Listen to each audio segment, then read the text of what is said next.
I'm working on a 2016 Audi A8, just welding in some new flex pipes. Wanted to show you how I do a job like this typically.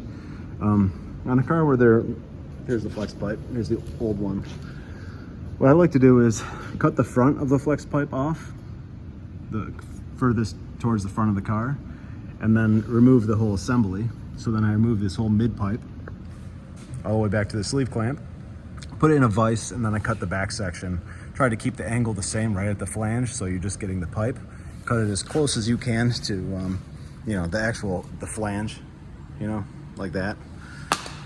And then if you can get the car back into position, use the sleeve clamps to hold the rotation correctly, you know, tighten those things in such a way where this is positioned the way it should be. You can fit the new flex pipe in place and then tack it all like this, and then drop the whole thing down and finish your weld. I've seen a lot of cars coming in with everything all kind of crooked, and the new flex pipes that were welded in are all, you know, bent up at weird angles, and they fail prematurely when they have a lot of load on them.